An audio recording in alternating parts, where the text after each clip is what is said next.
Yes, ready, start. सभापति महोदय, राजस्थान के सिंहद्वार अलवर, जहां का मैं प्रतिनिधित्व करता हूं, मैं केंद्र सरकार द्वारा की जाने वाली आईआईटी की स्थापना की पूर्ण पात्रता रखता हूं, लेकिन राजनीतिक भेदभाव के कारण पूर्वी राजस्थान के सबसे बड़े जिले अलवर में आज़ादी के 60 वर्ष बाद भी सरकारी क्षेत्र में न कोई मेडिकल कॉलेज है, न ही इंजीनियरिंग कॉलेज है। कृषि व पशुपालन व डेयरी क्षेत्र में राजस्थान के इस अग्रणी जिले में एग्रीकल्चर कॉलेज, वेटरनरी कॉलेज अथवा डेयरी कॉलेज भी नहीं है। अलवर को अभी तक विश्वविद्यालयी शिक्षा का भी सौभाग्य प्राप्त नहीं हुआ है। प्रदेश की भारतीय जनता पार्टी की सरकार प्रस्तावित आईआईटी को किसी ऐसे क्षेत्र में ले जाना चाहती है जहां से भाजपा के सांसद जीते हों। अलवर राज्य में आईआईटी के लिए काफ़ी भूमि उपलब्ध है। मैं आपके माध्यम से माननीय मानव संसाधन मंत्री से अपनी ओर से और अलवर की जनता की ओर से प्रार्थना करना चाहूँगा कि राष्ट्रीय राजधानी परिक्षेत्र के इस जिले में आईआईटी की स्थापना की जाए। मैं बहुत ही महत्वपूर्ण विषय की ओर सरकार का ध्यान आपके माध्यम से आकर्षित करना चाहता हूं। देश में आतंकवादी घटनाएं बढ़ती जा रही हैं।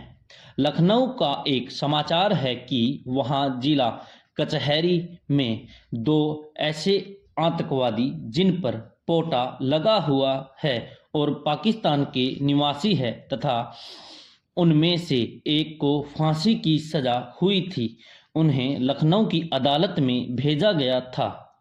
वहां वे शौचालय के बहाने गए और बंदूक ले आए।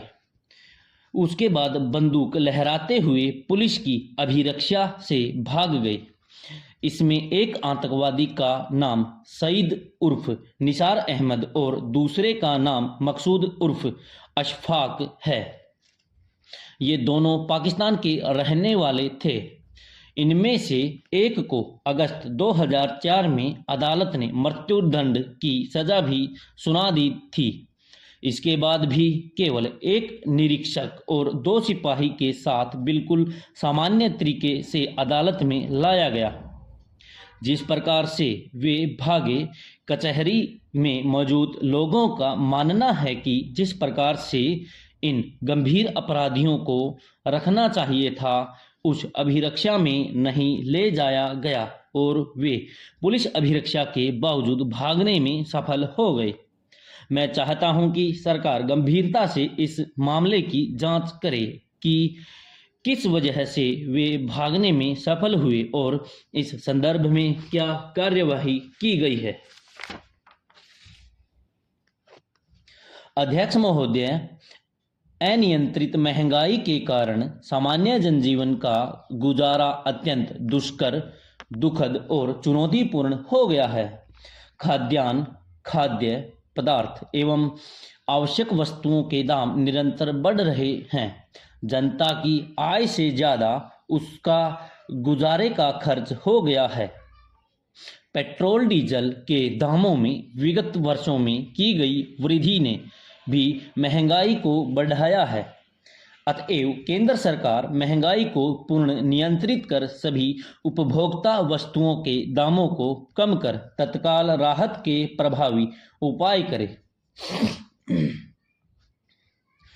राजस्थान में मालवीय इंजीनियरिंग कॉलेज, जिसके पास काफ़ी भूमि, भवन और योग्य शिक्षक है, केंद्र सरकार ने अभी हाल ही में राजस्थान में आईआईटी खोलने की घोषणा की है। राजस्थान की राजधानी जयपुर में अंतर्राष्ट्रीय हवाई अड्डे की कार्यवाही प्रारंभ हो चुकी है और जयपुर को बड़ी रेलवे लाइन से भी जोड़ा गया है।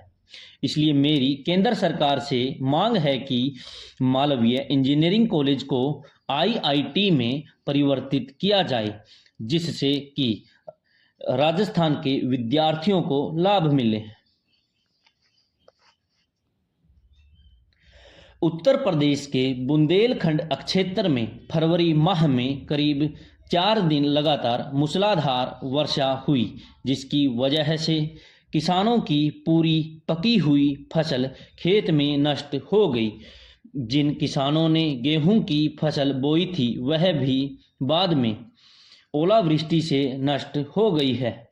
बुंदेलखंड का किसान पूर्व से भूखे की मार झेल रहा था। कुछ किसानों ने किसी तरह से कर्ज लेकर फसल बोई थी, वह भी नष्ट हो गई। अतः मेरी केंद्र सरकार से मांग है, वर्षा एवं ओलावृष्टि से हुए नुकसान की क्षतिपूर्ति हेतु सूखे की मार झेल रहे किसानों को विशेष पैकेज देकर एवं कर्ज वसूली रोकने का आदेश देने का कष्ट करें, जिससे बुंदेलखंड का किसान आर्थिक तंगी के कारण आत्महत्या जैसे गलत कदम न उठाए।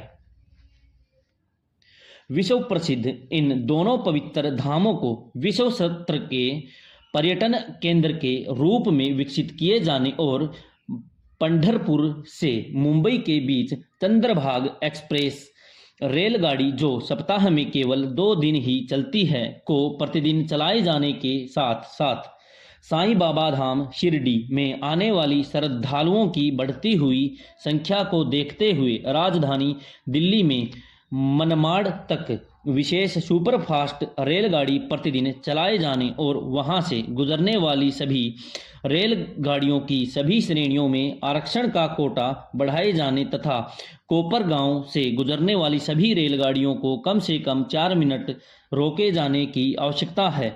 मेरा केंद्र सरकार से अनुरोध है कि विश्व प्रसिद्ध पवित्र धार्मिक स्थलों विट्ठल मंदिर एवं बाबा साईनाथ मंदिर की महत्ता एवं वहां आने वाले देश विदेश के श्रद्धालुओं की श्रद्धा को ध्यान में रखते हुए आवश्यक कदम शीघ्र उठाए जाने का कष्ट करें। विराम समाप्त।